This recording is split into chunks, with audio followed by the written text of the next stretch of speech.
modern people, and welcome to another video for the Habanero Architecture YouTube channel.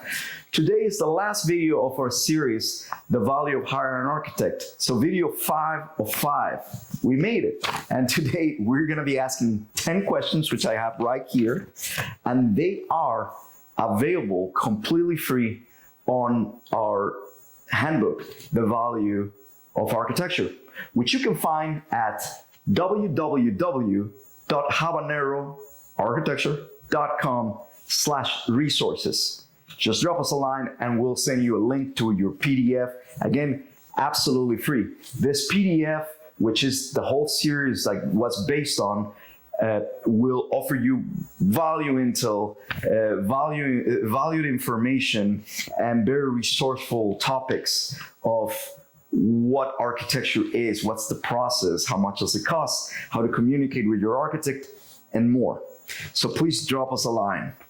Without further ado, let's ask ourselves these 10 questions before hiring an architect. Question number 1.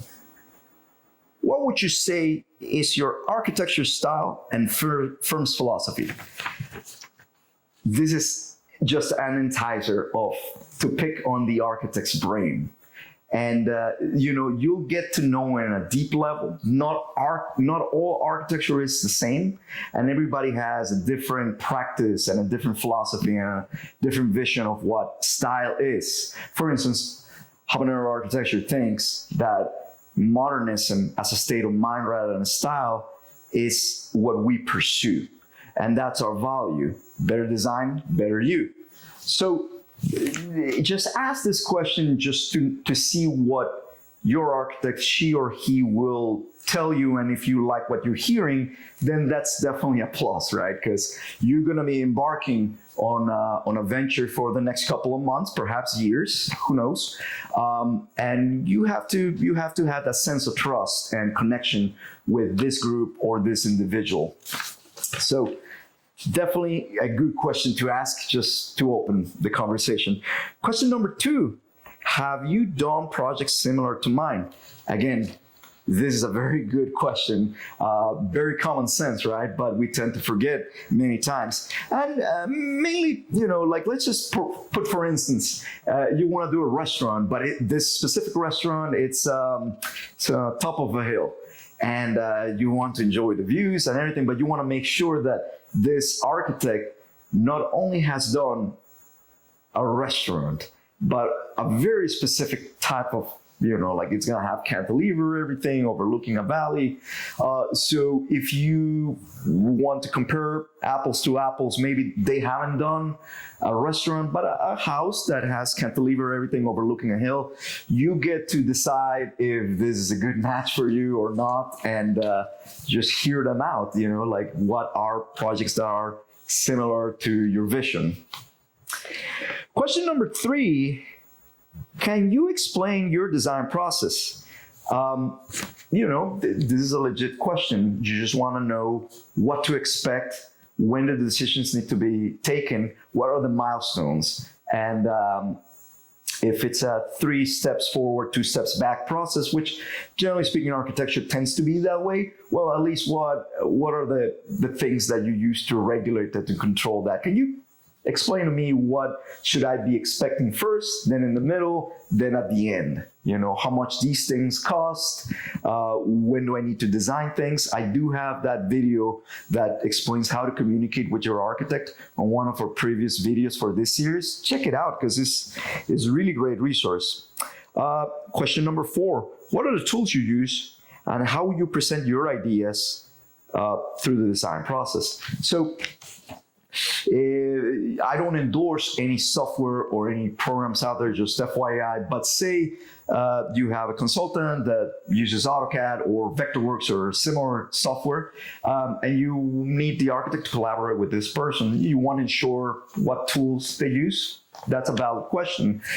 How would you convey these design ideas through physical models, sketches, diagrams? I just want to know. I don't know anything. I must assume nothing, architect. Let me know. So this is a perfect opportunity for the architect to show you what he has done in the past and how he conveys information. It's just a good touch point to, expect certain level of quality in that representation and ways of conveying information and receiving feedback. I think it's a very good question. How busy is your office right now? Well, it seems common sense, but we tend to forget. If your architect is very busy and the earliest he can project getting to your project is 6 months, perhaps you cannot wait 6 months. So if the priority is you need to start right away and you cannot wait for your architect, that's absolutely important. Now, if you really want to work with this architect and say he's asking you for 6 months, perhaps it will be 4 months, or perhaps it will be 5, or it would be right on the money in 6, but you're willing to wait until he or she is available, sorry. So it's a really good question. All right. Question number 6, 7, and 8. These are all related. How do you charge? What is included in your fees? What is specifically, and the key word is specifically, not included in your fees? Very good question. You want to make sure that the basic package of design services, which generally speaking, they're going to be concentrated in the 5 design phases. And I have a video for it, the 5 traditional design services. Check that video out to just get a description of the full 5 phases. But generally speaking, when you read the agreement or contract, you're going to see what those milestones are going to be represented as a deliverable for that phase specifically. Question number 8, to me, it's more important than the previous, which is what is specifically, and again, the keyword specifically. Can you tell me what is not? Because in the contract, you're going to see a bunch of things that are included, but generally speaking, there are going to be some things that are going to be assumed that are not included, unless you have an appendix, which Habanero architecture does have that, and we enumerate certain things. But if you have a specific point or a specific circumstance, say an HOA review every 3 months, or a physical model that you need to prepare to sell it to a stakeholders group, don't assume that that's going to be included in the basic design services. So just ask the question and negotiate if you want to renegotiate those terms. How do you charge? That was question number 6. There's a video that explains how do architects charge in the Value of Hiring an Architect series. Please check it out. But there are 4 methods, being the most popular, the fixed price or stipulated sum, which is what it states in the name. But generally speaking, they're going to vary according to size, complexity, and just the speed and fastness of what you want to achieve. So that was question 6, 7, and 8.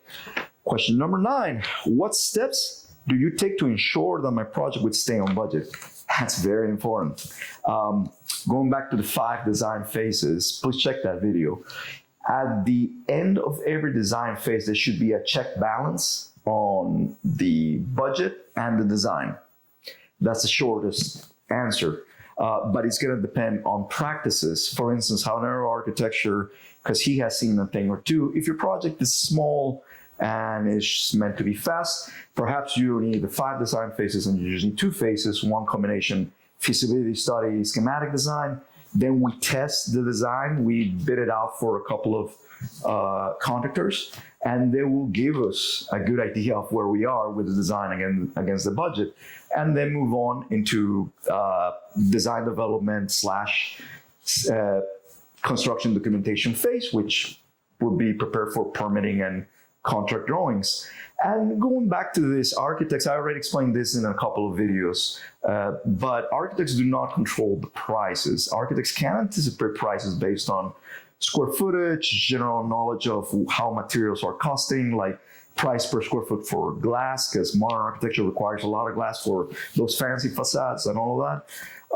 So we have a sense, we have a spidey sense on, based on historical data on the trends where the industry is moving around, but we cannot control how much your project is going to cost. That comes specifically from the person who's going to execute your project.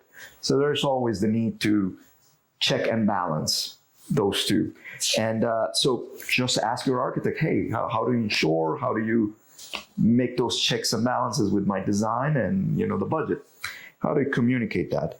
Question number 10, this is the last one. Who will be the team lead for my project, and who will be the team assigned to him or her?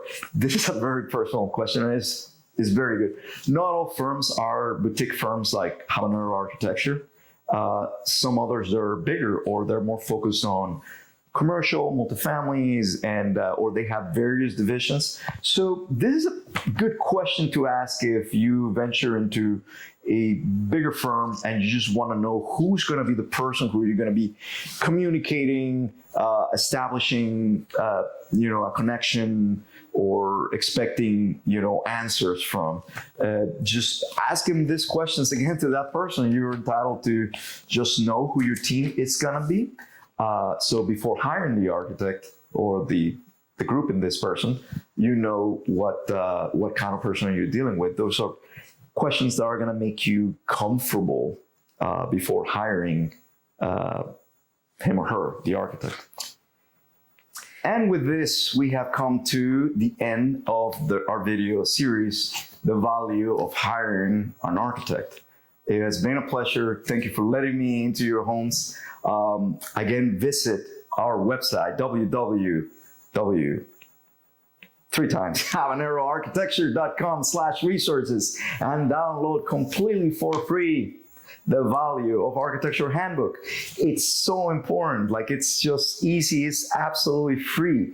Easy to read, easy to process. It'll give you great intel, great information on the steps, the costs, how to communicate, and more. So please visit us.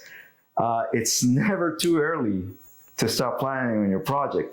So we'll be more than glad to hear you out. Contact us, email us, call us, 919-830-3928. Again, that number is 919-830-3928.